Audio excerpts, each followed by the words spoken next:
qui parcourt l'installation et rejoint une armoire que l'on appelle une baie VDI.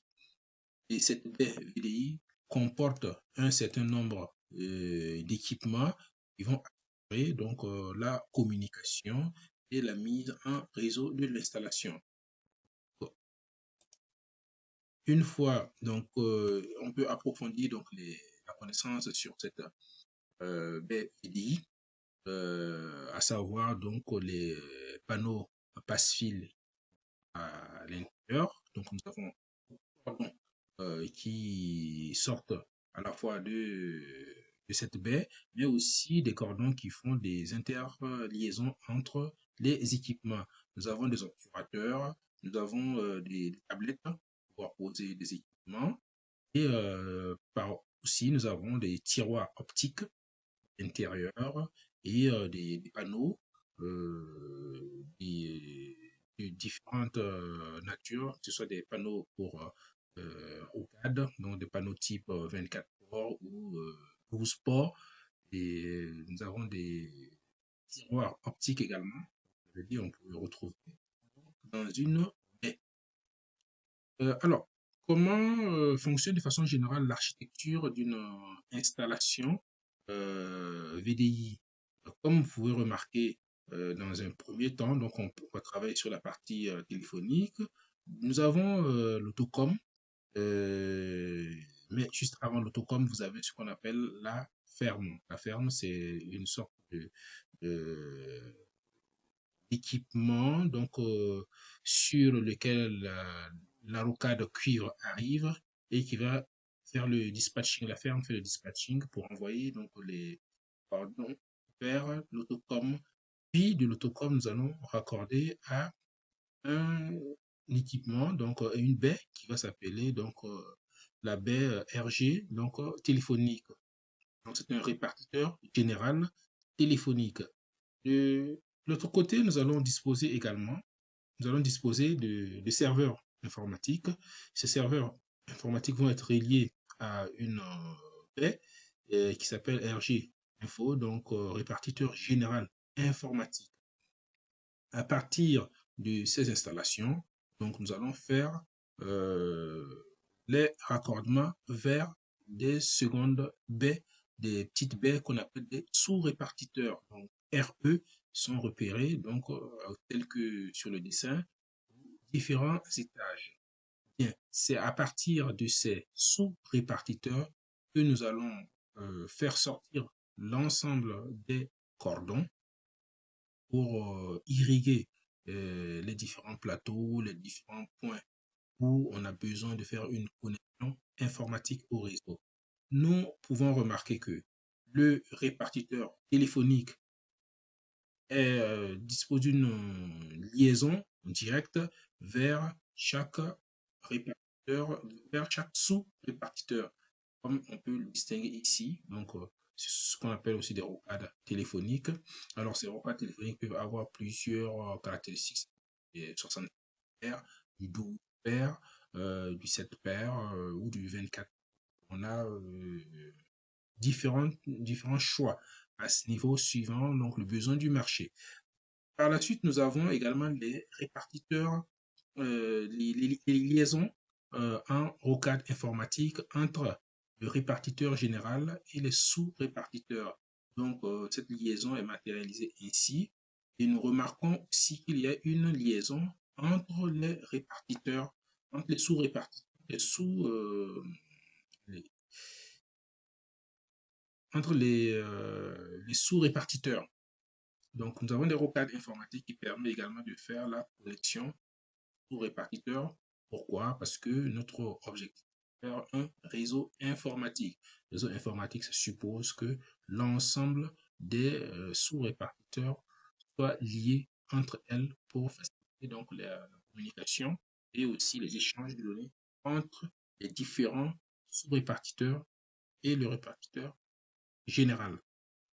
Bien, nous illustrons là quand même les conditions à respecter pour que notre système puisse fonctionner efficacement.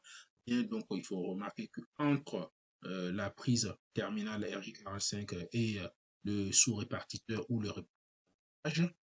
Les deux langages correspondent. Donc, nous pouvons avoir au grand maximum 90 mètres de câble cuivre catégorie 6 ou 7, câble Ethernet. Au-delà de cette longueur, on ne peut plus mettre une liaison cuivre, il faut passer en liaison fibre optique. Et entre les répartiteurs, le sous-répartiteur d'étage et le répartiteur général du bâtiment, donc nous pouvons à la fois avoir des rocades cuivre et des rocades donc fibre optique. Pour cela, nous allons privilégier une distance maximale de 500 mètres de connexion. Donc, pour utiliser une fibre optique type multimode. Au-delà de ces longueurs, donc, nous allons beaucoup plus privilégier les fibres monomode. Bien. Entre le répartiteur général et le répartiteur campus, donc, nous pouvons remonter encore d'un cran. On n'a pas vu aussi le répartiteur de campus. Donc, c'est un répartiteur encore général qui est au-dessus, qui permet aussi de pouvoir accorder différents répartiteurs généraux de bâtiments. Dans une situation où nous avons plusieurs bâtiments à alimenter, donc on va remettre des sous-répartiteurs, des répartiteurs généraux dans chaque bâtiment, et l'ensemble de ces répartiteurs généraux vont être mutualisés dans un répartiteur campus. Observez ici donc la mise en œuvre d'une installation de système VDI et dans cette vue en plan, donc en 3D, on peut distinguer quelques équipements faciles tels que donc le réseau téléphonique public qui arrive. Donc cette liaison, elle est en câble cuivre 64 paires ou 128 paires ou 24 paires. Cette liaison donc se dirige vers donc un autocom, un autocommutateur, donc BABX, qui est ensuite relié à notre tableau de brassage donc VDI. Donc là, il s'agit vraiment d'une installation simple d'un bâtiment qui n'apporte pas beaucoup de complexité à l'installation. Et à partir de cette baie de brassage, donc nous allons ramener donc les câbles Ethernet vers les différents postes de travail que l'on peut distinguer ainsi vers les prises RJ45.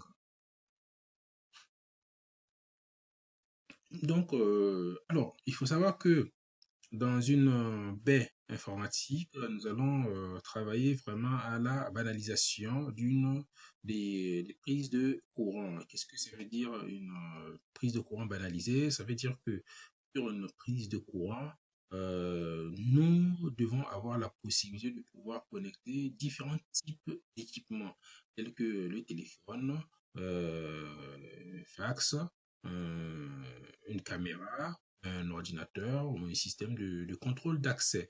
Donc, anciennement, la définition d'un câble type propriétaire, c'est-à-dire un câble dédié à un usage spécifique, n'existe plus que dans la nouvelle réglementation des installations VDI, nous allons avoir des équipements, donc des prises qui sont de type banalisé, c'est-à-dire qui peuvent être employés par différents systèmes. Par la suite, donc, le câblage peut être adapté dans la baie pour pouvoir faciliter le repérage. Donc, et ici, donc, nous allons distinguer donc, ce qui se passe au cœur d'une baie PDI en termes de raccordement. Donc, dans un système, je dirais, ancien, nous avons un panneau téléphonique accordé à un autocom et sur ce panneau, on fait une alimentation directe. qui permet de pouvoir donc raccorder un téléphone sur une arrivée spécifique dans une baie. Et dans le nouveau système aujourd'hui, donc comme dit système banalisé, on pourra effectuer raccordement sans beaucoup de avec beaucoup plus de souplesse vers donc l'équipement que l'on souhaite, que ce soit un téléphone ou une caméra. Bien, sur ce modèle, je vous présente une architecture d'installation type téléphonique avec un répartiteur général que l'on appelle dans un bâtiment.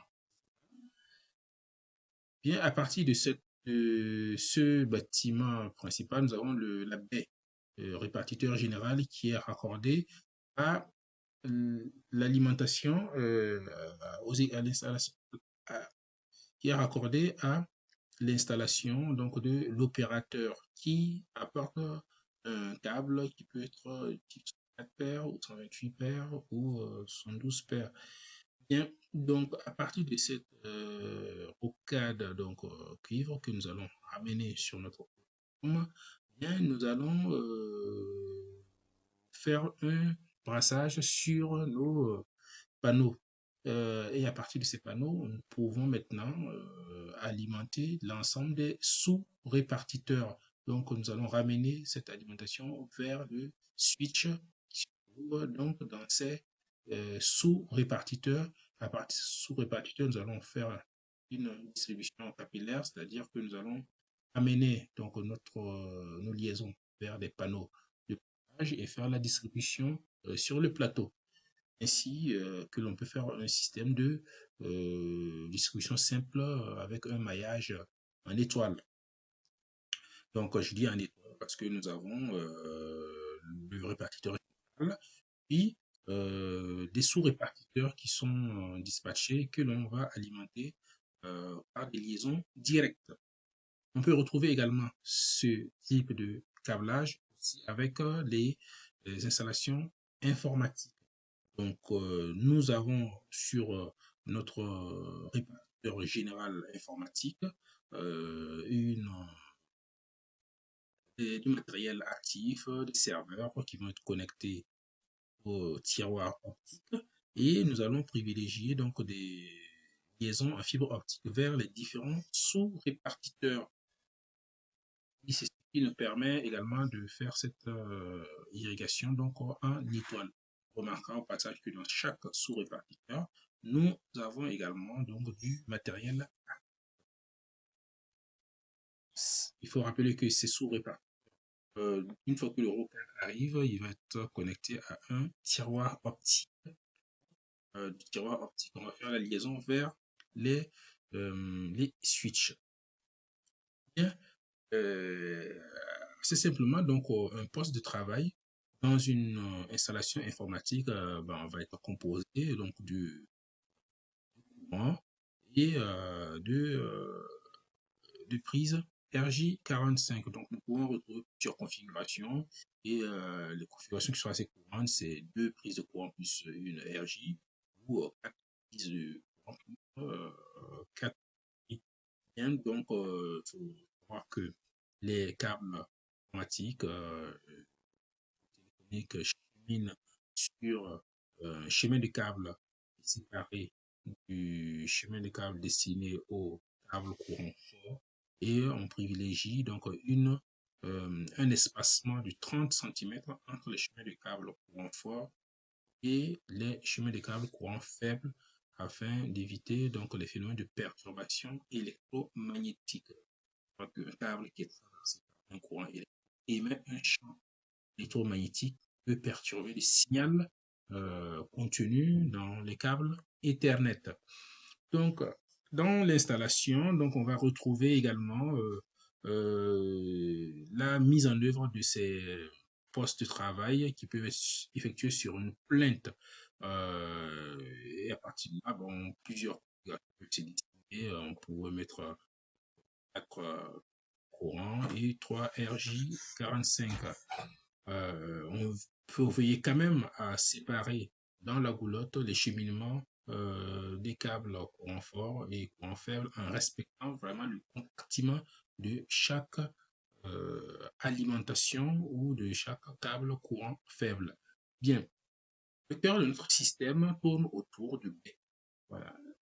Les baies, c'est le système, c'est le cœur du système. C'est par là que les informations arrivent et c'est par là que les informations sont dispatchées au niveau donc des sous-répartiteurs. En fonction du projet, de la configuration du client, nous pouvons avoir une organisation euh, variée, mais bon, les grands principes qu'on retrouve dans une paix, ça va être l'optique d'avoir les fibres, les arrivées opérateurs qui sont au-dessus et qui arrivent directement sur les tiroirs optiques là que nous pourrons avoir dans ce cas, dans le cas de cet exemple, nous avons quatre tiroirs optiques et l'on peut remarquer que ce sont des tiroirs optiques 12, 12 sorties, dont il y a 6 qui sont réservés. En dessous, on va voir l'arrivée des câbles cuivre opérateurs. Donc, les câbles cuivre opérateurs, c'est pour la téléphonie, qui vont être également connectés sur des panneaux type 50, 50 ports. Bien, à partir de ces arrivées, on va retrouver différents éléments différents tels que des switches, des routeurs, des hubs ou aussi des autocoms. On va retrouver également des bandeaux de prise de courant donc, pour pouvoir alimenter l'ensemble du matériel actif dans la baie. Suivant la configuration du projet, on peut avoir un système avec 3 baies dont une baie peut être réservée, une autre baie, une baie de brassage et une autre baie au milieu constitue donc la baie cœur, c'est-à-dire la baie principale. Sur les niveaux, on va retrouver ce qu'on appelle les sous-répartiteurs. Les sous-répartiteurs ont une configuration similaire au répartiteur général, à savoir donc la présence d'un tiroir optique en tête qui va recevoir la connexion fibre optique et nous avons également les panneaux téléphoniques avec l'arrivée des rocades cuivre. Puis nous avons la prise de courant, les panneaux de brassage duquel partiront les câbles Ethernet vers les points d'utilisation. Généralement, donc, il y a une réserve également d'emplacement est prévue dans la baie afin de pouvoir contenir de futurs besoins en termes de raccordement. Nous avons également un autre baie système qui est constitué également de 2 baies, une baie cœur et une baie de brassage, mais dont la configuration reste similaire à ce que l'on avait vu. Bien, donc nous parlons également de ce qu'on appelle une ferme. Donc une ferme, donc c'est une installation composé donc du module CAD sur lequel arrive donc la rocade cuivre de l'opérateur. En plus, on ne fait plus de com et généralement on partira de ces modules CAD pour aller directement sur la baie, le répartiteur général. Bien. Et cet exemple est encore mieux illustré à travers ce schéma où l'on peut voir donc l'arrivée de, de la ferme. Donc nous effectuons l'ensemble du brassage, des raccordements donc sur la ferme et ensuite donc la rocade de cuivre qui dans cet exemple nous avons 64 paires va suivre arriver directement sur le panneau d'arrivée 50 ports. Donc, on peut dire que la ferme représente l'interface entre l'arrivée opérateur depuis l'extérieur du bâtiment et la liaison vers donc les baies les baies de l'installation. Voilà. Donc, nous allons aborder là maintenant la mise en œuvre des équipements, des baies VDI dans un local technique. Il y a des règles à respecter donc en termes d'espacement parce qu'il faut savoir que une baie peut être accessible des deux côtés, à l'arrière comme à l'avant. Donc, il y a un espacement à respecter au minimum 85 centimètres par rapport au mur pour parfois permettre le cheminement autour de baie et aussi donc l'accès bâtiment, que ce soit en face avant ou en face arrière. Dans les locaux VDI, il faut également prévoir donc ou des matériels actifs mettre de la chaleur pour traiter. On retrouve normalement ces cas dans des locaux où le dégagement calorifique est élevé et un besoin de climatisation donc s'impose. Dans notre exemple ici, nous avons un système avec trois baies VDI, une extension possible, et il faut tenir compte qu'en cas d'extension, donc il faut toujours respecter donc l'espacement des 45 cm minimum avec donc du cheminement du système de baie. Dans un petit local secondaire, local technique secondaire, donc nous devons avoir également ces mêmes configurations d'accessibilité en face avant et en face arrière des baies. Cela facilitera des maintenances, remplacement des équipements, pour le vérifier. Bien. Il faut noter également que notre système informatique doit être mis vert.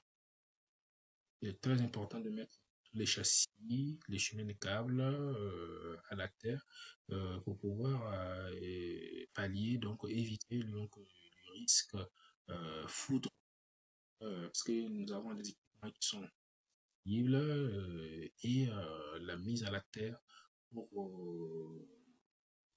éviter tout risque sur le matériel et sur les humains s'impose. Donc nous avons qu'on appelle liaison informatique, liaison terre informatique, donc directement vers le fond de fouille du bâtiment. Voilà. Donc c'est tout pour cette présentation. Donc dans un prochain épisode, donc, nous allons réaliser une étude de cas. Je vous remercie pour votre merci.